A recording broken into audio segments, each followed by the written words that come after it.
هون الله ما في هون ما في إله. هون الله ما في، محمد ما في، علي ما في حدا.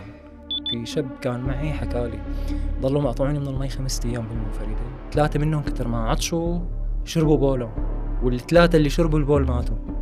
كان في دكتور هني كنا نلقبه قرة، كان كتير مشهور في هيدي الجملة، بس بده يقتل حدا يقول له اطلع بوشي، يطلع هذا دكتور مو سجن، دكتور طلع فيه يقول له احفظ هذا الشكل منيح، هذا آخر شكل رح تشوفه. ويضل يقتله لحتى خالص يموت. كل شيء ممنوع إلا الموت مسموح. هو كان مجرم بطريقة سادية، خلينا بيقتل لأنه بده يستمتع بالقتل. خالد الصهيوني الناجي الأخير من المسلخ البشري الأشهر في العالم، سجن صيدنايا.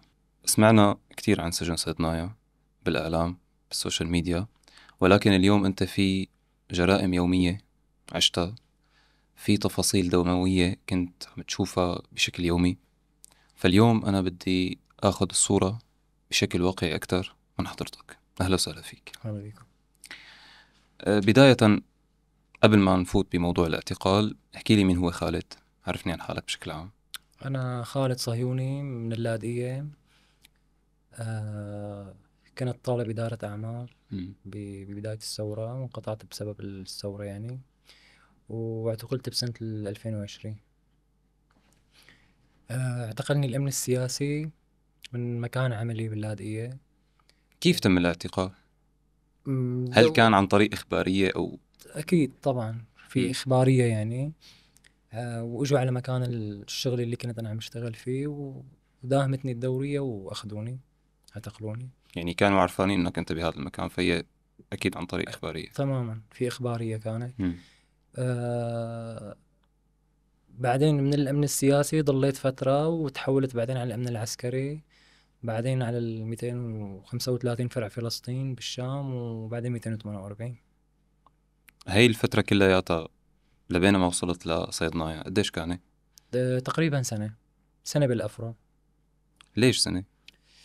هلا تقريبا اغلب الناس بهديك الفتره كانت تمر على نفس الافرع يعني. يعني كان هذا وقتها كاني روتين معتمد يعني عندهم، انه الشخص بده يمر على ال 235 فلسطين، بعدين على ال 248 بنحط ايداع ب 277 لصالح 248، بعدين بتحول على صيدنايا. طيب شو القرار الفيصلي بانه هو ينتقل على صيدنايا او لا؟ حسب الجرم اللي هو معترف فيه. هو يعني على الأغلب كانت الناس بهديك الوقت، الأغلب الناس كانت تتحول لصيدنايا تحديدا بعد سنة 2018 2019. الأغلب كانت تتحول على صيدنايا يعني. حتى كان في ناس التقيت أنا بغض النظر عن الجرم؟ لا لأقول لك كيف كان الترتيب يصير. كان في ناس كانت موجودة مسجونة بسجن عدرا، سجن مدني. هو طبعا التهمة إرهاب، تمام. بعد ما يخلص مثلا المحكومية تبعه، شو يكون محكوم 3-4 اللي هن، تخلص المحكومية تبعه، وبعدين ما يطلع أخلاء سبيل، يرجع إعادة تحقيق على فرع مثلا مخابرات جوية أو فلسطين أو فرع من الأفرع يعني، ويرجعوا يضيفوا له شيء على الضبط اللي هو انسجن فيه الأساسي يعني. يضيفوا له اشتباك، على الأغلب ينضاف اشتباك مع الجيش يعني. وبعدها يرجع يتحول على صيدنايا. يضيفوا له شيء؟ هل هو توريط اكثر يعني حتى يبقى تماما هلا هو كان بسجن، فهو ما تشتبك مع جيش. فهو بس بده يعترف تحت القتل والتعذيب يعني، فيعترف بموضوع انه هو اشتبك مع جيش. عرفت انه هيدي الجزئيه اللي يضيفوا له اياها بالضبط تبعه، ويرجع يتحول بعد منها على صيدنايا. طيب سنه خلال الافرع حتى وصلت لصيدنايا. بالافرع كان في تعذيب؟ طبعا لا، افرع تحقيق. فاجباري بافرع التحقيق في طبعا السجن. لما انت المفروض انك تكون عم تقضي فيه محكوميه، انت لما تكون بفرع المفروض انك تكون بتحقيق. عرفت شو الفكره؟ فتعذيب يومي يعني، يوميا في تحقيق. تعذيب يومي حتى انت تعترف؟ تماما. بعد ما تعترف ممكن يخف، ممكن يزيد حسب، ممكن تعترف على ناس يعني. الموضوع مفتوح تماما يعني في عندك أكثر من خيار. بس المجمل أو الصورة الكاملة يعني كانت تعذيب بشكل يومي يعني. هلا هو ممكن كان ما يكون تعذيب مشان اعتراف، ممكن تعذيب بسبب انه مثلا انك انت مثلا مرتكب مخالفة. طبعا هذه المخالفة بتكون مزاجية. مخالفة مثل شو مثلا؟ يعني مثلا ممكن كان يحط لك مخالفة مثلا انك انت عم تصلي مثلا بالسجن. إيه. طبعا ممنوع الصلاة يعني، وممنوع كل شيء. انت لما بتفوت على السجن تحديدا فرع فلسطين، هلا انا بعتبر فرع فلسطين كان سجن مصغر عن صيدنايا، او نسخة مصغرة عن صيدنايا. يعني كان في تعذيب كتير كتير. طبعا هو 215 حتى هسه كان أسوأ من فرع فلسطين. بس انا ما رحت على 215، بس التقيت بناس كتير يعني كانوا بال 215. فكان يعني كان فيهم قتل يعني يمكن ما بيقل عن صيدنايا بهيدي الافراد. الصلاة بالسجن كانت تعتبر مخالفة. شو كانت عقوبة هاي المخالفة مثلا؟ هلا حسب، حسب شو؟ ممكن تكون لا حسب السجان. حسب السجن. حسب السجان ممكن تكون قتل عادي يعني بالايدين بالرفس وهيك بالايدين وبالرجلين يعني. ممكن تكون كنا نقول له اخضر ابراهيمي نحن، هي عباره عن ماسوره مي او نربيج مي. او ممكن تكون دولاب، بيحطوا شخص بدولاب. طبعا الطريقه معروفه للعالم كلها صار بيتركب بقلب دولاب وبصير بينضرب. كل وسائل التعذيب هي بس لمجرد انه شخص حاول يصلي؟ مو ايه يعني هي هلا الصلاة تقريبا كانت التهمة الأبرز يعني. أكثر تهمة أو أكثر مخالفة كانوا هن يقولوا يسموها كانت الصلاة. طبعا أنت ما عم تصلي، بس هو إنه شو إنه عم يخترع لك شيء إنه بده يعاقبك عليه. عرفت كيف؟ يعني هو لو حتى ما كان في حدا يصلي؟ لو ممكن أنت تكون ما عم تصلي. يعني أنت عم أقول لك هي كانت سبب لحتى يعاقبك. حجة. إنه لحتى يضلح أنت يعني معيشك بجو الرعب والترهيب يعني. يضل راهبك انك انت بفرع انت. يعني بتذكر حتى مرة انا كنت بفرع بالامن العسكري. فمدري كيف انا ما يعني ما بحياتي ماني فايت على سجن يعني. فالاكل بيجي بالسجن بيجي بدون ملح يعني. فانا عم بقول له للسجان هيك يعني انه عم اقول له بدي ملح يعني طريقة عفوية. ايه عم صار هيك عصب وعيط. قال لي انت بفرع عم تطلب ملح، ما بعرف يعني. عرفت شو يعني انه انت بفرع شو عم تطلب ملح يعني. شو هو الملح يعني؟ انا عم بطلب ملح ايه انت بفرع. يعني كلمة انت بفرع كان لها معاني كبيرة يعني انه انت جاي هون لتموت. انت ما جاي لحتى تاكل، ما جاي لحتى تعيش، ما جاي لحتى تفكر يعني. خلاص انت هون انتهيت. انت فرع يعني انت جاي تموت ببطء. انت جاي تموت هون. بجوز تموت باول فرع تفوت عليه، بجوز تموت بفرع تاني، بجوز تموت بالفرع اللي بعده، بجوز توصل لصيدنايا، بجوز يعني تموت بصيدنايا، بجوز مثل ما صار معنا نحن انا وكتير شباب يعني. الحمد لله رب العالمين الله كرمنا وطلعنا. طيب. يعني حتى موضوع صيدنايا تخطينا الحمد لله رب العالمين. طالما كل الأفرع هي اشتهرت بالتعذيب وبوسائل كافة وسائل التعذيب الدموية، ليش صيدنايا تحديدا هو مختلف؟ تمام. هلا صيدنايا كان هو يعني مثل كانوا يعني هن عم بيحاولوا يوهموا الناس، ما يوهموا يعني هن عم بيحاولوا كانوا يوصلوا للناس ويكون هو فعلا شيء مختلف. انك انت مثل ما عم اقول لك انت بجوز كنت تموت بفرع. عرفت كيف؟ فانت تخطيت وصلت لهون، فانت معناته انت هون لازم يكون تعذيبك اسا كميته اكبر. مثل كانك عم تلعب لعبه وتخطيت اول مرحله، المرحله اللي بعدها لازم تكون اصعب، المرحله اللي بعدها لازم تكون اصعب، وهيك انت بس وصلت على سيد انت وصلت على المرحله يعني الاصعب على الاطلاق لازم تكون. تمام. فانت نحن وجايين على صيدنايا، نحن وجايين بالسياره، سياره البراد تبع التبريد يعني بيقولوا له براد لحمه. فلما نحن وجايين على الطريق لما بنوصل قبل ما يفتحوا باب السياره التعليمات هي شو كالتالي. هون انت مانك انسان، بتنسى انك انسان. تمام.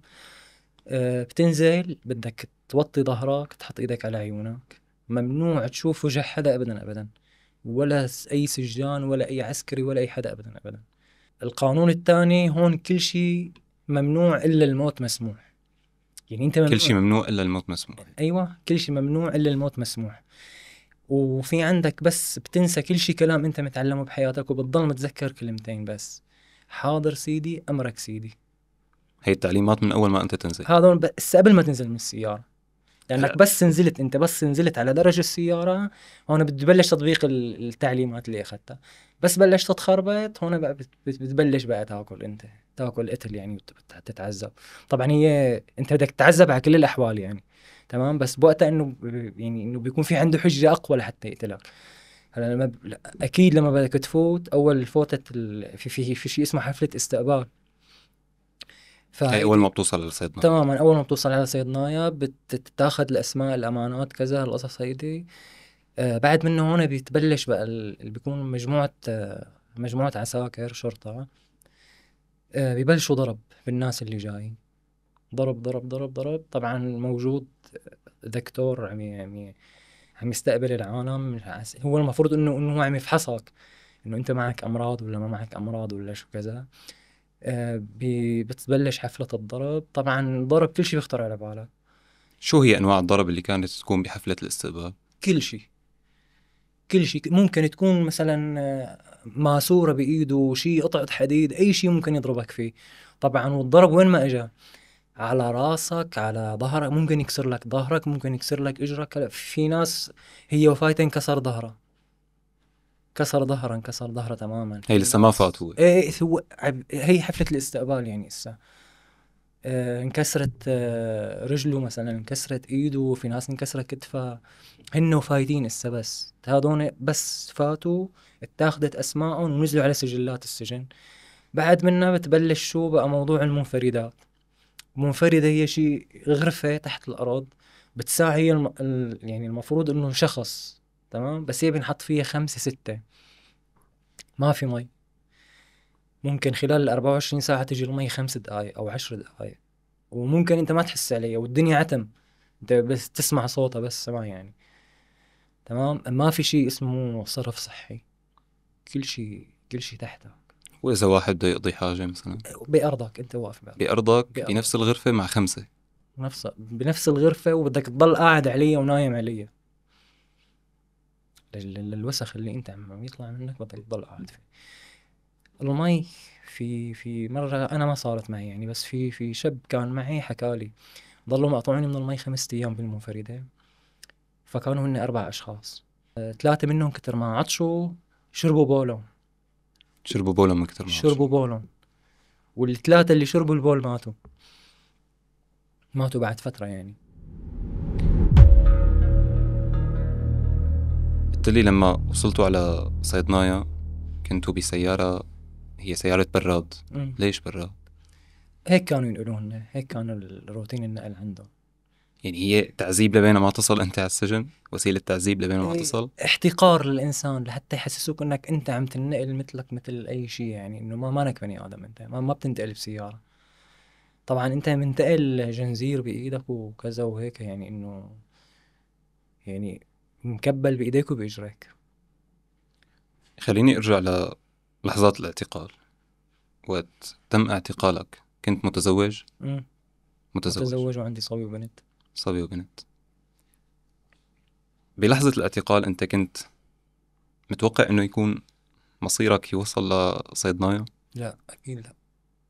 متوقع كنت انه مثلا تطلع بعد فترة؟ كنت دائما يعني انه كان الامل عندي انه انا يلا طالع، بجوز بكره، بعد بكره، بجوز شهر، بس ما كنت متوقع ابدا ابدا انه. ببدايات الاعتقال انا عم بحكي. تماما بس ما كنت يعني ما كنت متخيل ابدا ابدا اني اوصل لسيدنا، وما كنت متخيل ابدا انه ضل يعني اكثر من انه شهر، اكثر شيء ممكن كان تضل يعني. فكرت بزوجتك بأولادك ممكن يتم اعتقالهم، ممكن ما تعرف شو يصير طبعا معهم؟ هددت بزوجتي انا.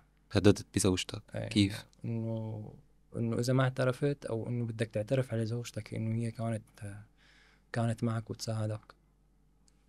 شو التفاصيل يعني هن كانوا بدهم اياك تعترف فيها بما يتعلق انه زوجتك بزوجتك؟ كانت تقدم اكل للثوار وتطبخ لكم وتنقل لكم الاكل.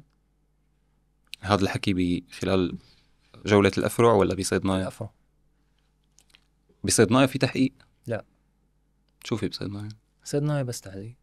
بس تعذيب. بس تعذيب. خليني أحكي بداية اليوم بصيدنايا أول ما أنت تفيق كيف تكون؟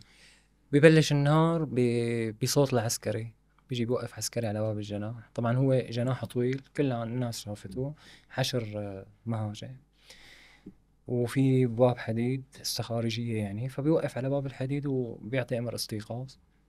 طبعا في شبابيك، تمام، شبابيك وين صايرة بطرف الكوريدور من مواجهك من هذيك الجهة، ومدهونة. يعني انت عمليا يعني شيء انك ممكن يعني انه يضوي شوي، يعني عرفت شو، بس انت ما فينك تقدر وقت ابدا ابدا، ولا فينك يعني تعرف انه هذا وقت ظهر عصر، عرفت شو، ما رح تعرف انت. خلاص تعرف انه طلع النهار، صاح العسكري انه يلا استيقاظ، فائت العالم.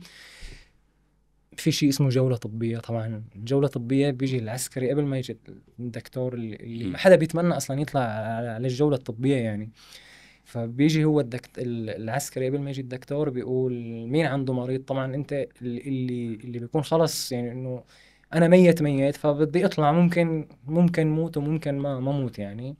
فبيتجرأ وبيقول انه انا عندي مثلا مريض، فبيقول له لا انت ما عندك مريض، او يعني طبعا بيسبوا يعني، هو معي يعني لما عم حكيك هذا الحكي انا بختصر يعني مسبات وشتائم كتيرة يعني.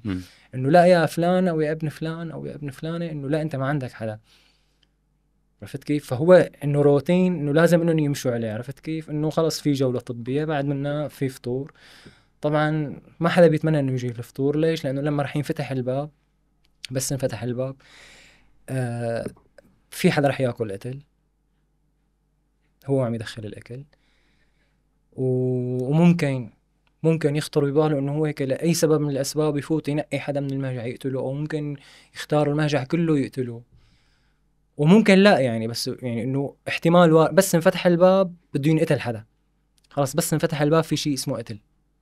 طبعا قتل ضرب يعني تعذيب. ممكن ما قتلك، يجيب الاكل اللي طبعا هو عم يقدم لك اياه، الاكل الله يعزكم يعني مثل البهائم بجاط هيك، شو يكون الأكل حاطط مثلا؟ كل شيء مع بعضه يعني. يعني هلا اصلا على الفطور يجيب لبن مثلا، طبعا شو بدي اقول لك، معلقه شاي صغيره تطلع للشخص، معلقة لبن، معلقه لبن صغيره يعني. هذا هو الفطور. هذا الفطور. حبه زيتون، شو بدي اقول لك، نقطه مربى. هذا طبعا المربى كان يصير احتفال لما يجي يعني، لانه قليل بالشهر لحتى يجي مره المربى.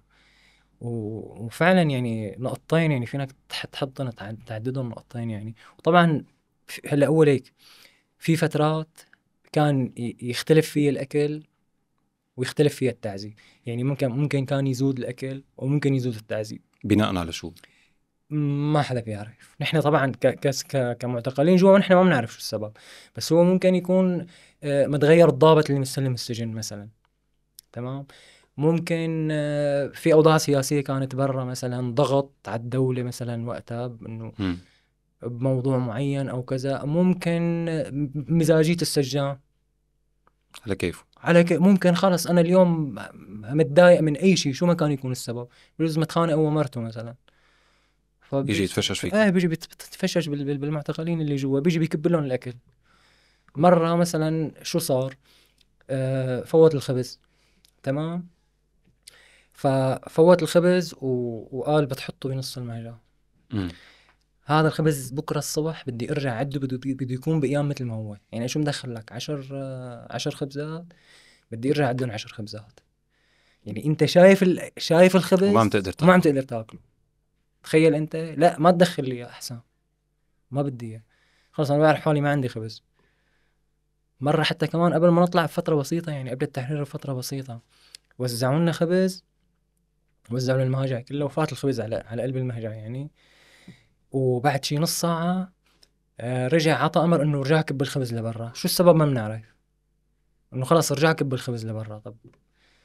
طب في ناس أكلت الخبز، والله العظيم إنه في ناس كانت عم تاكل الخبز إن شاء الله الخبز من تمها، عم في لقمة خبز بتمها مثلا، ماسك الرغيف هيك. طبعا الجوع هنيك شيء يعني أصعب شيء هو كان الجوع هنيك. سجن صيدناي أصعب طبعا بعد التعذيب، يعني بعد القتل الضرب كان الجوع، كان عم يحاربك بتجويعك يعني. هلا بسجن صيدنايا كان في السجن الأحمر والسجن الأبيض، شو الفرق؟ السجن الأبيض هو للعساكر، عساكر مخالفين أوامر، ممكن ضارب ضابط، مشاكل العساكر بشكل عام يعني، مثل سجن حمص العسكري البالوني، تمام. يعني مثل أي سجن عسكري يعني. بس الأحمر كان للتهم السياسية، أو هن اللي كانوا يسموهن إنه إرهابي يعني. فهو حتى ليش اسمه أحمر؟ هو كان أحمر، مدهون أحمر كله. طرق التعذيب كانت وحدة بالنسبة للاثنين؟ لا، شو الفرق؟ وأنه الأصعب؟ الأحمر.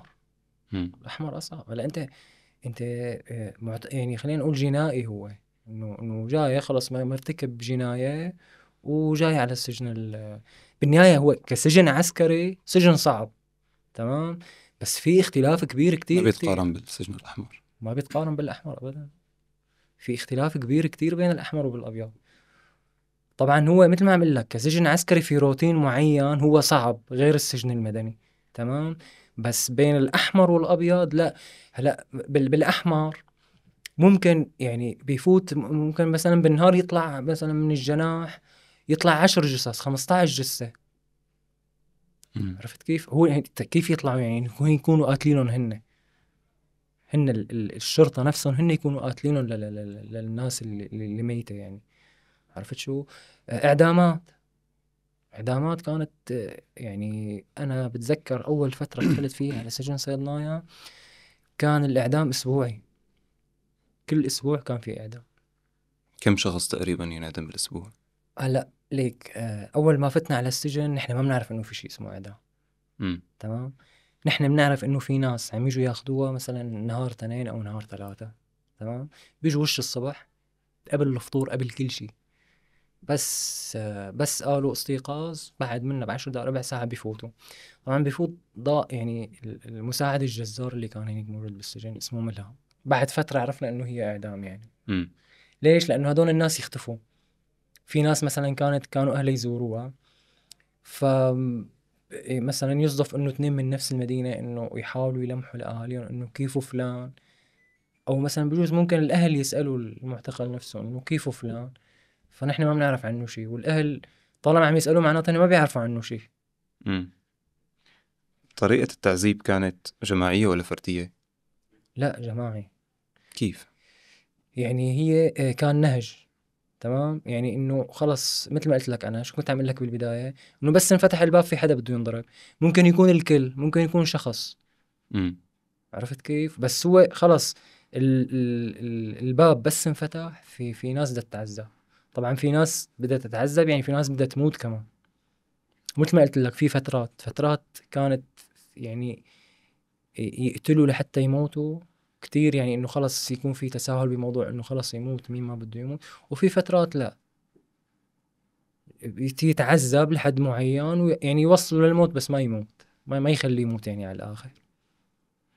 طيب موضوع الإعدام كان بشكل عشوائي ولا في شيء معين بحيث انه انا اختاروا هذا الشخص للإعدام؟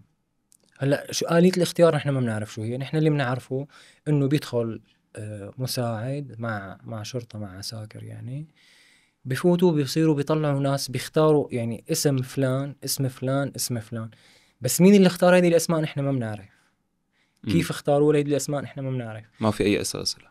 لا، ما يعني هلا كنا كتير نستغرب انه مثلا في ناس انه لما بتقعد بتحكي نحن مثلا لما يقدر الواحد يحكي مع تاني انه مثلا انت شو معترف او شو حاكي او ما انت شو عامل، انت شو معترف. يعني بيختلف كلمة شو معترف وعن شو عامل. فانت شو معترف؟ انا والله معترف كذا وانا معترف انه تمام نحن نفس الاعتراف. فهذول الاثنيناتهم مثلا يكونوا نفس الاعتراف، واحد يطلع اعدام وواحد يضل، واحد يطلع يتاخذ اعدام يعني وواحد يضل. كيف كانت علاقتك بالمساجين؟ يعني شخص او اشخاص يعني انت عايش انت يعني هن كل شيء. نحن عبارة عن كون صغير موجودين في هدول الاشخاص، مثل ما هلا الدنيا كبيرة وموجود فيها كتير اشخاص عم بتقوم علاقات. يعني كيف محبة مثلا، في ناس ممكن تكون كره، ممكن. ليش ممكن تكون كره؟ ممكن لأي سبب من الأسباب أنت تتخانق أنت وحدا يعني، لأي طبعا أسباب دافعة يعني، وما ما يستمر خلاف مثلا أو شيء. بس عم أقول لك ممكن تكون هلا بالنهاية في يعني علاقات اجتماعية كانت. أنت كون صغير مثل ما عمل لك أنت، نحن بلد عبارة عن عدد سكان، وكان نحن بالفترة الأخيرة كنا 20 شخص بكل مجال. نحن بلد عدد سكاننا 20 شخص، هذول ال20 شخص فيهم المزاجي وفيهم الرايق وفيهم المبسوط وفيهم المعصب وفيهم المتضايق بس بالنهاية بدهم يتعايشوا مع بعض. إجبار نحن يعني بجوز أنا أختلف أنا وياك ونقعد نتخانق وعياطنا يوصل لآخر الدنيا تمام، بس آخر النهار بيجي بحط راسي وبنام جنبك يعني. إجبار يعني وين بدي أروح؟ وين بدي أروح؟ أنا بدي نام جنبك آخر النهار. قديش استمريت بصيدنايا حتى عرفوا أهلك إنه بصيدنايا أنت؟ 2 تقريبا. 2 حتى عرفوا، ولا كانت أول زيارة بعد 2؟ لا، لحتى عرفوا لحتى زاروني، إن بعد 2 لا عرفوا، بعد 2 وشي شهرين لحتى زاروني. إن بعد ما عرفوا ما كانوا يعني ما كانوا عم يسترجوا يجوا يزوروني، كانوا خايفين إنه يجوا يزوروني. ليش؟ كانوا بيعرفوا أو كانوا يسمعوا إنه والله اللي بيزوروه بيقتلوه وكذا الكلام نظامي يعني. يعني إحنا كنا نتمنى إنه تجينا زيارة بنفس الوقت يعني ما يجوا. بتمنى يجون زيارة إنه الواحد يعني على القليل إنه بيضل متعلق برمق أخير يعني، إنه أنا عم شوف أهلي إنه عايشين، وعلى القليل واقف قدامي. هو بجوز فيه 1000 مرض و1000 علة وصار معه 1000 مشكلة يعني، بس بالنهاية أنا شايفه واقف قدامي. وما أتمنى يجي يزورني، لأنه أنا لما بدي أطلع على الزيارة بدي آكل قتل، ولما بدي أرجع من الزيارة بدي آكل قتل.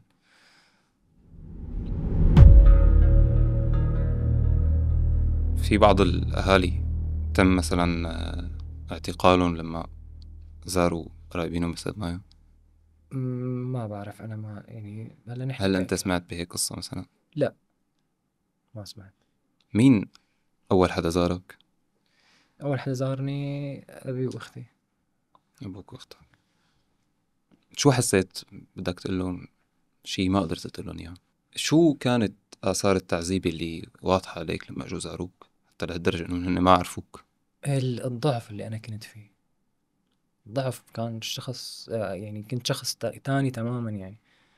يعني حتى هلا انا بعد ما طلعت وبعد ما صار لي تقريبا شي سنه طلعان، لحد الان في ناس ما بتعرفني. لا إله إلا بشار، هاي الجملة انقالت لك بسجن صيدنايا؟ لا، انا قالت لي جمله بطريقه ثانيه يلي بنفس هي السياق يعني، انه هون الله ما في. مين في؟ ما في هون، ما في اله هون. هون الله ما في، محمد ما في، علي ما في حدا هون. طبعا كيف صارت القصه معي؟ كنت مريض وجيت بدي وقف، فانا وعم وقف قلت يا الله. عم استفزته الكلمه كتير كتير للسجان. هي بأي فرق؟ هي صيدناية، بسجن صيدنايا. صيدناية. فقتلني آخر شيء اللي أنت أنا بتعرف أنا ليش عم بقتلك؟ قلت له لا، أنا بعرف لأنه قلت يا الله. بس أنا طلعت معي يعني هيك لا شعورية يعني. بس ما راح أقول له إياها مشان ما يرد يرجع يقتلني إسا أكتر. قال لي أنت بتعرف ليش أنا عم بقتلك؟ قلت له لا. قال لي لأنه هون الله ما في، محمد هون ما في، هون بتنسى هذول العالم كلياتهم، هون ما في شيء هون ما في غير نحن. يعني نظام يعني بشار الأسد. قلت لي حضرتك من اللاذقية. لو بدي أحكي بصراحة، سني أو علوي؟ سني. بتعتقد أنه لو كنت أنت علوي، بغض النظر عن سبب التهمة اللي كنت متهم فيها، كان في رح يكون تهاون معك أكتر؟ يعني انه لو انه كنت علوي ودخلان بنفس التهمة، لا. اذا دخلان بنفس التهمة اكيد لا. خلاص هيدي يعني. هلا هو هيك لك لنحكي بصراحة يعني، طالما انك انت بدك نحكي بصراحة، علوي ما كان يدخل بهيك تهمة. تمام، هيك تهمة ما كان يدخل فيها علوي. ممكن يدخل بتهمة تانية. مثلا كان عنصر ميليشيات وتمرد مثلا، وكان يدخل في كتير ناس كانت تدخل. تمرد يعني انشق؟ لا ما انشق. تمرد عليهم، صار هو بده يشتغل لحاله يعني، بده يفتح فرع لحاله. تمام. عرفت كيف؟ ما انشق، اكيد ما انشق يعني. بس الفكرة وين؟ الفكرة انه انا مشكلتي ما يعني ما انا معه لهذا الشخص، ان كان علوي ولا ان كان سني ولا ان كان مسيحي ولا شو ما كان يكون. انا مشكلتي ما انا معه. انا بالنهاية قلت لك لما اجى، لما بيقول لي، لما انا تلفظت بلفظ يا الله، هو قال لي هون ما في لا الله ولا محمد ولا علي. يعني هو موضوع الدين احنا هون شلناه على جنب يعني، خلينا نقول. عرفت كيف؟ انا مشكلتي مع هذا الشخص، انا بدي هذا الشخص يتحاسب طبعا، ما انا اللي بدي حاسبه. بدي يكون في قانون هو اللي يحاسبه، بدي الدولة تحاسبه. لانه انا يعني انا لما بدي طالب بانه يتحاسب هو بالقانون، تمام، فانا راح امنع انه هذا الشيء يصير مع حدا، مع ابني مثلا ممكن بالايام. لانه بالنهايه نحن شو الشيء اللي خلى يصير فينا هيك؟ شو اللي خلق صيدنايا؟ انه كان في ناس فوق القانون. صح. بغض النظر عن طائفته، مين ما كانت تكون، شو ما كانت تكون طائفته، كان في ناس فوق القانون. فانا لما بخلي القانون هو السقف وكل الناس تحته، فانا بمنع هذا الشيء يرجع يتكرر لقدام. فانا مشكلتي ما انا مشكلتي مع شخص، مع الشخص لانه علوي ولا انه طائفته غير طائفتي. انا مشكلتي معه لانه هو عذبني وبدي يتحاسب بالقانون، بشكل قانوني. لانه هو ما عذبني لإلي، عذب كتير ناس غيري. انا طلعت في ناس غيري ماتت. طب هيدي الناس اللي ماتت ما حدا بيعرف وين اندفنت، ما حدا بيعرف كيف ماتت. يعني على القليلة يعني في ناس، انا كتير في ناس بيحكوا معي بيسألوني، بيقولوا لي نحن يعني بنتمنى انه نعرف نحن وين ابننا مدفون، بس نحن يعني لو انه نعرف بس كيف مات، شو الطريقة اللي مات فيها. هل هو يا ترى تعذب قبل ما يموت؟ هل هو انعدم، انشنق، ولا تقوص قواص، ولا كيف، ولا يعني شو الطريقة اللي مات فيها؟ هلا هي بالنهاية، النهاية شو النتيجة؟ موت. تمام. بس من حقهم هن يعرفوا او ما يعرفوا، من حقهم، لانه معروف اللي قتلوا، من حقهم انه يتحاسب هذا الشخص اللي قتله، بغض النظر مين ما كان يكون هذا الشخص. اكيد. شفت حدا مات قدامك بصيدنايا؟ ايه كتير. شو كانت طرق التعذيب اللي تؤدي للموت؟ ضرب على الراس مثلا، ضرب على الخواصر، تتأذى الكلية، تتأذوا الكلاوي تبعه اثنيناتهم يعني، فيصير يبول دم. في ناس تنضرب على صدرها، على الرئتين. انا صارت معي لإلي يعني، صاروا يضربوني على صدري واستفرغت دم. يعني ضلوا يضربوني لحتى استفرغت دم، يعني طلع دم من تمي. عرفت شو؟ فالضرب كان على صدري، على الرئتين. ففي ناس ما كان يعني جسمها ما كان يتحمل هذا الشيء، كانت تموت. في ناس يعني كانت يعني شو بدي اقول لك، باخر فتره صار ظهر مرض عنا الكوليرا، مي اللي سببه المياه الملوثه يعني. هو شو هذا كانت ملوثة بالضبط؟ ما نحن ما بنعرف كيف عم توصل لعنا المي. الخزانات شو في بقلبها نحن ما بنعرف، الله اعلم قديش لها الخزانات. المي منين عم تنجاب، كيف عم تنضخ. في ناس ماتت في هذا المرض. هل فعلا كان يتم التبول بمياه الشرب اللي كانوا يشربوها المساجين بصيدنايا؟ هلا انا قلت لك انه في ناس شربت بولا، تمام، وفينا انا قصدي من قبل المساجين السجانين. تمام. وفي ناس يعني اللي كان يكبل لك الاكل، واللي كان يبزق فيه للاكل، واللي كان يقول لك. هلا كان في عسكري هنيك مشهور، كنا نسميه ابو بزقه. ليش؟ كان لما يكون ما بده يقتلك، ما خلص اليوم ما جاء على باله يقتلك، فشو كانت عقوبته؟ يقول لك افتح تمك، غمض عيونك، طبعا انت مغمض عيونك يعني، غمض عيونك، افتح تمك ويبزق بتمك. فاللي بيرتكب هيدي اكيد يعني ممكن يبول، وممكن يحط لك شيء بالاكل يعني. ممكن يكون الاكل في حيوانات ميته، او قوارض، او تكون ميته بالاكل، ما يشيلها يتركها مثل ما هي. التلي كانوا يغمضوا عيونكم. انت ما كنت تشوف مين عم يعذبك؟ ابدا. يعني هذا الموضوع كان حساس كتير كتير بصيدنايا. انت ما بصير تشوف الشخص، يعني السجان ما بصير، ممنوع تشوفه. وبس شفته انت حكمت على حالك انه خالص انت بالموت، يعني حكمت على حالك بالموت. طب انت اليوم قاعد بالمهجع والسجان بده يفوت عليك، فانت مالك حاطط شيء على عيونك، كيف بدك تمنع حالك؟ في تعليمات، بس سمعت الباب انفتح فانت بدك تضب على الحمام، ممنوع تضل قصدك دير وشك على الحمام. على الحمام بتفوت في غرفة صغيرة مترين بمتر، هي الحمام يعني هي المفروض تكون الحمام. بدها تضب العالم كلها فيها، ما بيصير تضل بالمشاع انت. ولما بدك تطلع مثلا زيارة مثل ما قلت لك بدك توطي ظهرك وبدك تحط ايدك على عيونك مثلا.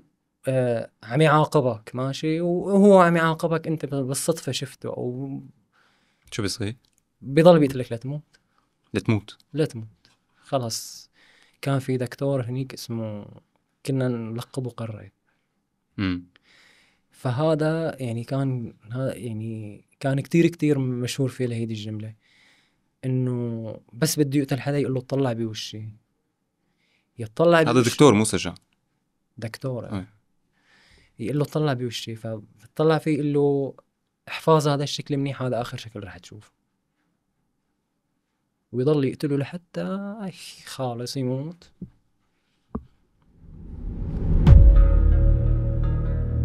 حالات الإعدام الميداني اللي كانت تصير أسبوعيا، شو كان مصير هذه الجثث كلياتها؟ نحن كناس كانت موجودة جوا ما بنعرف. فعلا كانوا يدبون بملح، كانوا ينقلون على مشفى تشرين، كانوا هلا شو بس يموت الشخص نحن ما يعني وين، شو الوجهة اللي بعد صيدناية تبعه نحن ما بنعرف. وطبعا يعني اكيد هذا شخص مات تمام. فانت نحن يعني اقصى شيء ممكن توصله انه مثلا كانوا اثنين من المهجع نفسه ينزلوه او ياخذوه ينقلوه على غرفة تانية. تمام. بس انت بعد ما نقلته على هيدي الغرفة هن وين بياخذوه نحن ما بنعرف. يعني انا ممكن يكون عم ياخذوه على مشفى ينحط ببراد، ممكن يعني ما في الاحتمالات مفتوحة تماما. يعني ما فينا نقدر ابدا هذا الشيء. يعني انا لما بدي اجي اقول لك مكباس تمام، إيه طب انا مين اللي حكى لي على هذا المكباس؟ ما هو اللي بدي يروح لهنيك بده يكون عم ينكبس فيه معناته عم يموت. فانا ما حدا حكى لي انه شاف مكباس، وانا ما اخذوني على الاعدام لحتى اقول لك انه انا رحت شفت المكباس. يعني انت لا تؤمن بوجود مكبس بسجن صيدنايا؟ لا، انا لا اؤمن بوجود مكباس بسجن صيدنايا. يعني لا بأكد ولا بنفي الموضوع، أنا ما بنفي عنه تمام. ولا بأكد الموضوع هذا لأنه أنت ما شفت بعينك. أنا ما شفت بعيني تمام. هي شغلة. والشغلة الثانية يعني أنت لما عم تحكي عن مكبس ماشي، هو الشخص اللي راح لهنيك ميت تمام. يعني النتيجة هي الموت تمام. بس هي أنت شو فرقت معك الوسيلة بالمكبس ما هو بالنهاية ميت. فهو كان ضاربه مثلا بآلة حادة على راسه، ولا إن كان ممكن مانعه من دواء مثلا. هلا في ناس مثلا ممكن يكون مريض ضغط يمنعه عن دواء فهو مثلا بده او مريض قلب بده يموت، فهو النتيجة الموت تمام. بس الوسيلة اختلفت. ما هو بالنهاية موت يعني. يعني هذا يعني انا اذا ما كان عم يقتل الناس بالمكبس فهذا الشيء بيبرئه؟ لا، هو بالنهاية قاتل. صحيح، هو قتل. تغير الاسلوب تمام، بس هذا الاسلوب ما بيقل ان كان مكبس ولا غيره، ما بيقل اهميه عن يعني هيدي بالنهايه روح بشريه عم تنقتل. يعني ما في تفاوت انه والله انه شغله فظيعه انه مات بالمكبس. ما هو مات بالهروانه مثلا. في ناس انضربت على راسه بالهروانه ومات. طب هذا ما يعني هذا ما انه تعذيب؟ ضرب، انت عم تنضرب واكل ضربه على راسك ومتت من وراها. يعني هذا ما انه تعذيب؟ هذا اجرام اقل من المكبس يعني؟ لا، درجه الاجرام متساويه انا برايي يعني، بغض النظر ان كان موجود مكبس ولا لا. نتيجة واحدة اللي هي انه نتيجه واحده. طيب، كل هالاجرام وكل هالوحشيه يعني انا بالنهايه بشر عم عذب قدامي بشر. برايك شو الفكره اللي كانت هن براسهم السجانين لحتى انه انا عذب بكل هالوحشيه بدون اي انسانيه بدون اي رحمه؟ ليه؟ هلا انا يعني مستحيل لاقي تفسير. ما طلع معي ولا تفسير ابدا. يعني انا الشخص اللي كنت عم اتعذب تمام، اللي كنت موجود بصيدنايا وتعذبت، واللي صار فيني انا يعني اذا بكمشوا السجان اليوم ما بعذبه بنفس الاسلوب اللي كان معذبني، ما بقدر اعذبه. انت اليوم اذا كمشت انسانيتي ما بتسمح لي اعذبه. اذا كمشت سجان كان يعذبك ما بتقدر تعذبه بنفس الطريقه اللي كان يعذبك فيها. لا ديني ولا انسانيتي بتسمح لي اعذبه بنفس الطريقه. ما في يعني، لانه هذا الشيء ما بيتخيلوا بشر يعني. يعني انا كنت اعتبرهم عن جد يعني انه هن ما بشر، لانه هذه الاساس يعني. انت ما في حدا جابرك لحتى تيجي تقتل فلان، لحتى تضرب فلان لحتى تقتله. انت ما حدا جابرك. انت ما حدا جابرك انك تمنع دواء مثلا عن مريض مثلا، او انك لما تاخذه على المشفى تقتله بالمشفى، او يعني اشياء او اساليب ما كانت تخطر على بال حدا. يعني كان في نوع من التفنن. فهذول الناس مرضى نفسيين، هذول ما يعني نفسهم ما سويه ابدا. هلا ذكرت لي من شوي انه يعني اهلك، زوجتك، اولادك كانوا بالنسبه لك هن الامل اللي بتتمنى تطلع كرمالهم وتشوفهم. هل بلحظه من اللحظات تمنيت الموت؟ كتير لحظات تمنيت الموت. يعني انت لغيت فكره انك انت تطلع وتشوفهم؟ تمنيت الموت؟ لا بالنهايه يعني كيف بدي اقول لك، خليني اسمي لك اياها انه انا بدي ارتاح. اخر شيء انه انانيه يعني، انه انا هن رح يزعلوا علي، بس انا كمان بدي ارتاح كمان. انا عموت كل يوم مره واثنين وثلاثه واربعه، مريض، جوعان، عطشان. يعني انت بمكان مخصص يعني لقهر النفس البشريه. فانت يعني بتتمنى الموت بكل لحظه. يعني ممكن تكون قاعد ما في اي شيء ابدا يفتح الباب هيك، خطر بباله انه هو لازم يفوت يعذب العالم. تمام، فبيفوت. انت ممكن تموت تحت ايديه، تحت ضربه من هذول الضربات اللي عم يضربك اياها. ممكن تموت، وممكن تنعطب، ممكن تنكسر، ممكن. هلا نحن لما طلعنا من السجن اسناننا مكسرين، ضلاعنا مكسرين، في ناس ايديها مكسره، في ناس حوضها مكسور. يعني كتر الضرب والتعذيب اللي كان يصير يعني. ما حدا طلع فينا الا في آلاف الامراض يعني، آلاف. ماني عم بالغ يعني. انا طلعت من السجن كان معي سل. ضلت 6 شهور علاج بعد ما طلعت من السجن. شو كان صار معك كمان امراض بعد ما طلعت، او بفتره السجن، او حتى بعد ما طلعت بشكل عام؟ انا بعد ما طلعت صار معي امراض اكثر من السجن. حسيت حالي انا يعني نمط الحياه تغير، الاكل، نوعيه الاكل اللي كنا عم ناكلها تغيرت. فلحد الان في مثل ما قلت لك، انا طلعت معي سل، تعالجت منه الحمد لله رب العالمين يعني. الحمد لله. تمام. في مثل ما قلت لك، في كسور باضلاعي، في اوجاع بظهري. ده هلا لساتها موجوده. طرق تعذيب كانت تؤدي للموت. شو هي طريقه التعذيب او وسيله التعذيب يلي حسيت انه خلص يعني نهايتك حتميه فيها؟ يعني هلا هو الضرب بشكل عام كان يعني ضرب مانو يعني كيف بدي اقول لك، كله ضرب كان مؤدي للموت يعني. تمام. بس في الهرمان لما كان يضرب فيه على الظهر، فيعني او لما مثلا كان يرفس على الرئتين، او على منطقة الكلاوي او كذا. فهون عن جد كان كل ضربة كنت اكل، كل ضربة اكلها كنت احس عن جد روحي وقتها عم تطلع فيها وترد ترجع مرة ثانية، تطلع من جسدي وترد ترجع مرة ثانية. انا كنت احس هي اصعب شيء يعني بالنسبة لي. حكيت لي من شوي، وهي أنت معتقل سابق بالمسلخ البشري الأشهر بالعالم يلي كل الدنيا عرفت الإجرام والوحشية اللي كانت فيه. حكيت لي إنه أنت كشخص سني ليست مشكلتك هي مع أي شخص علوي أو أي شخص من طائفة أخرى، أنت مشكلتك مع اللي ظلم. فاليوم نحن نصل لنقطة مهمة، إنه اليوم المشكلة الأساسية هي مع اللي ظلم، مع اللي قتل، مع اللي برقبته دم، وليست مع طائفة معينة. خليني أرجع لحظاتك بالسجن. آخر زيارة من أهلك قبل ما أنت تطلع، قبل قديش كانت تقريبا؟ قبل بأسبوع. قبل بأسبوع يعني كانت الأمور شوي عم تتحرك. حسيت إنه ممكن تطلع بوقتها؟ لا، قبل بأسبوع ما كنت. ما قبل بأسبوع، رح أحكي لك قبل ب4-5 ساعات. قبل ب4-5 ساعات من إنه نطلع نحن كان في شيء روتين. الروتين اللي ما قلت لك إنه كان في روتين محدد، فكان في شيء اسمه حلاقة. طبعا أي حلاقة ولا كانت حمام ولا أي شيء، أنت عم تطلع لحتى تاكل قتل، ما عم تطلع لحتى تحلو.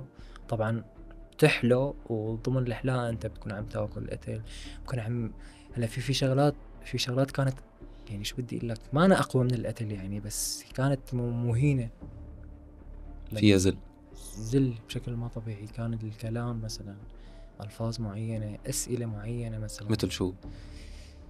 يعني بيسالك اي سؤال عن عائلتك مثلا، بس لما تكون بالزياره مثلا، انه ممكن تكون امك خي او اي حدا زايرك، يعني انه انثى، يعني انه يكون حدا زايرك، فانه مين هالفلانه اللي زايرتك، او بدي سوي فيه للي كانت زايرتك، او يعني كانت، يعني شو بدي اقول لك، كانت انا بالنسبه لي كانت اصعب من القتل، من الضرب، كانت اصعب من الضرب. يعني هي اهانه شرف المعتقلين قدام المعتقلين تماما، وانت ما فيك تعمل اي شيء. ما شو بدك تحكي، شو بدك تعمل، شو بدك تسوي. هذا الشيء بالنسبه لك كان اصعب من القتل؟ طبعا ما بالنسبه لي، بالنسبه للكل بالنهايه، كل حدا فينا شرفه غالي عليه. اكيد شرفه غالي عليه يعني. وهن الناس اللي كانوا يعني، او يعني لما كان يسب معتقل، هو يعني امه او اخته اللي عم يسبها، او هي اشرف من عيلته كلها. هي اكيد هو في هذا يعني ما مرض عن جد، انا ما فيني اوصفه غير انه مرض. طيب، لحظه التحرير ولحظه خروجكم من سجن صيدنايا كيف كانت بالنسبه لك؟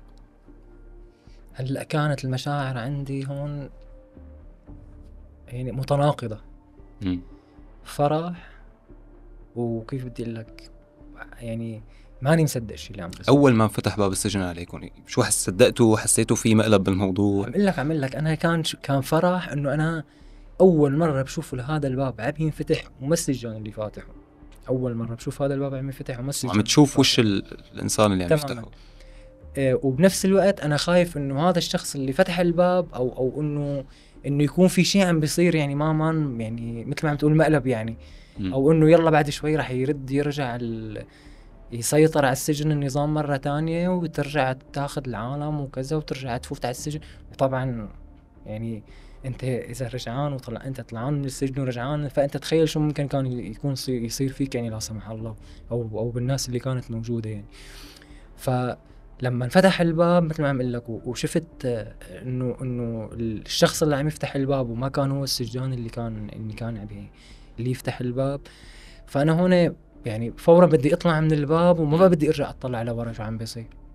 ضليت امشي بس ما بقى اطلع شو عم يصير ورا، انه خلص انا طلعت انفدت، وبقيت العالم يعني طبعا العالم كلها عم تطلع، يعني خاف ممكن يرجع يستر النظام، ممكن تطلع القصة، ما بنعرف شو عم بيصير.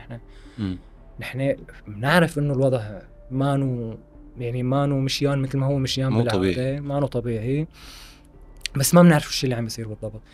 وما كنا بأحسن الاحتمالات اللي كنا نحسبها، أو التخيلات أو التأملات اللي كنا نتأملها، إنه ينفتح الباب علينا بهذه الطريقة. يعني كنا هذا الأمر مستبعدينه تماما، مستحيل إنه فكر إنه ينفتح الباب بتحرير، لا مستحيل هذا الحكي. مستحيل. كنا يعني تماما كنا ما لنا مصدقين. حتى لما طلعنا لما وصلنا على باب السجن، كان في كتير ناس جاية تسأل على أولادها، تشوفهم كذا، تدور عليهم. فنحن كنا مستغربين هيئة البشر. نحن مثل ما عم اقول لك، السجان ما كنا نشوفه، وما عم تشوفوا غير بعضكم. الأشخاص الوحيدين اللي كنا نشوفهم، فنحن كنا كوبي عن بعض كلياتنا نسخ متشابه. أيوة، نحيلين، أشكالنا عظامنا طالع على برا كذا، وصفر تحت هيك، عيوننا اسود، سواد تحت العين وكذا. فهذا كان كل السجناء كانوا يعني نفس المنظر. فنحن متعودين على نمط، على شكل معين. لما طلعنا لبرا صرنا نشوف انه البشر على طبيعته. استغربنا انه مثلا في ناس مثلا مثلا هذا طويل شعره، هذا حالق شعره، هذا ممشط. نحن ما في يعني، ما بقى عيننا ما بقى متعودة على هيدي المناظر.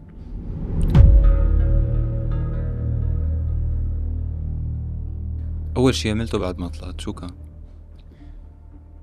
يعني مباشر بالسجن يعني؟ لا يعني أنت طلعت من السجن وخلص أدركت يعني إنه أنت تحررت وخلصت، شو أول شيء عملته بهي اللحظة؟ صليت. الشيء اللي كنت أنت محروم منه فعليا 4-5 سنين.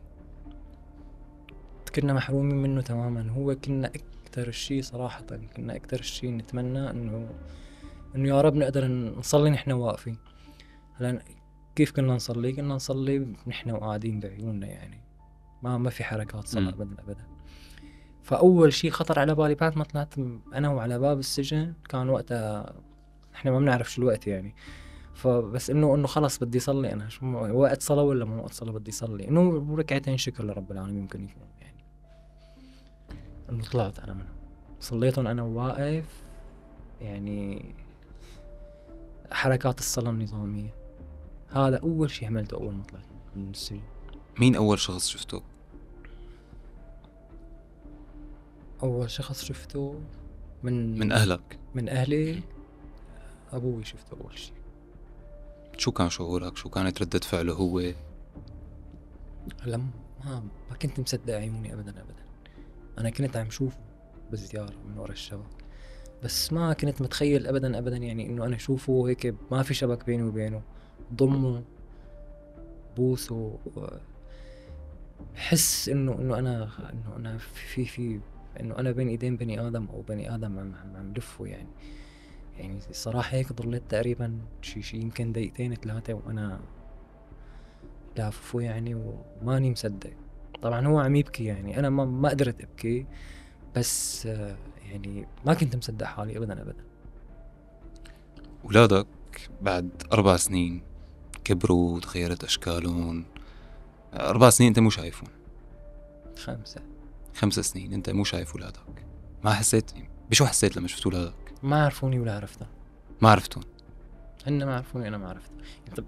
يعني لأن أشكالهم متغيرة. ليش؟ لأنه المرحلة العمرية اللي تركتهم فيها كانوا هن بعمر التغير بيبين كتير فيه. أنا تركت عمر ابني تقريبا شي 2.5، وعمر بنتي تقريبا شي 3.5-4. يعني لساتهم عم يوعوا على بابا وماما وتيتا وجده وكذا. لما طلعت أنا بنتي صف تاني، ابني صف ثالث، واعيين. ايه يعني انه يعني متغيرة اشكالهم كتير مختلفين كتير كانوا، وهن ما عرفوني ابدا. انت قديش انقهرت لما شفت انه اولادك ما عرفوك؟ ما قدرت احكي ولا كلمة. كيف تعاملت مع الموضوع؟ بصراحة كتير كانت صدمة نفسية بالنسبة لي هذا الموضوع. ما كنت متخيل انه تكون ردة فعل اولادي لي هيك. انا يعني اتضايقت يعني ما المشاعر كانت لا توصف يعني. انه هن اكتر حدا كنت اتذكره انا بالسجن صراحة هن كانوا اولادي. انا كنت مسجل اسماء اولادي على الحيط جنبي، فكنت لما اتضايق اطلع بالاسماء اللي كاتبهم واقعد ابكي. يعني كنت متخيل الاشكال اللي تركتهم فيها، انا كيف تاركهم، كيف الموقف، انه الموقف اللي تاركهم فيه انا، وشو اللي صار هلا هيك. يعني كتير اثر فيني الموضوع. قديش اخذ وقت لحتى تعرفوا انه خلاص هذا بابا، خلاص انا عرفوك؟ يعني فترة منيحة والله تقريبا. ما بعرف بالتقدير قديش يعني، بس بحس يعني ما قالن هلا فترة 2 لحتى ما قال فيني علي مزبوط. من قبل كان ايه اجوا وتقبلوا موضوع انه هذا ابونا وكذا، وكان هيك صاير فيه وكذا وكذا. بس هلا لحتى حسيت يعني تقريبا بعد 9-10 شهور لحتى 6-7 شهور خلينا نقول، لحتى عرفوا انه خلاص هذا بابا. لا هو هذا بابا، هن عرفانين تمام. بس المشاعر بس في حاجز كان تمام. هلا لحتى حسيته التغى يعني من فترة 2 تقريبا او 3 لحتى حسيت انه هذا الحاجز التغى تماما بيناتنا. من قبل لا، ما يعني تمام بابا وأولاد وكذا وهيك، بس دائما كنت أحس إنه لا في حاجز. خالد صهيوني معتقل سابق بسجن صيدنايا، تفاصيل كتيرة صراحة يعني ما كنا متوقعينها. سمعنا بتفاصيل أكتر عن جرائم وحشية النظام السابق، عن وحشية هي غير مبررة. والنقطة الأهم يلي بدي أختم مع حضرتك فيها هي إنه معتقل سابق بسجن صيدنايا أتعرض لأبشع أنواع التعذيب، هو اليوم ما له مشكلته مع طائفة معينة ولا مشكلته مع أشخاص معينين، هو مشكلته مع الناس اللي ظلموا وقتلوا. تماما.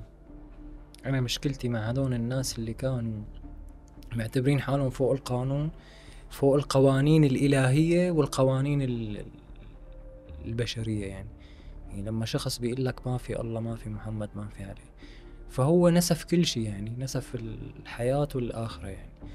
صحيح. فأنا هذا الشخص ما عندي مشكلة مع طائفته، أنا مشكلتي هذا الشخص إنه هو كان مجرم بطريقة سادية، خلينا نقول يعني بيقتل لأنه بده يستمتع بالقتل.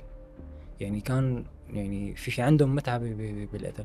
فهيك أشخاص ما حرام ينحسبوا على طائفة، حرام ينحسبوا على البشرية كلياتها. صحيح يا سيدي، بالنهاية ربنا نصر الحق، والحمد لله رب العالمين فرج عليكم وخلاك ترجع تشوف أهلك وزوجتك وولادك. شكرا كتير لك، شرفتنا. شكرا كتير.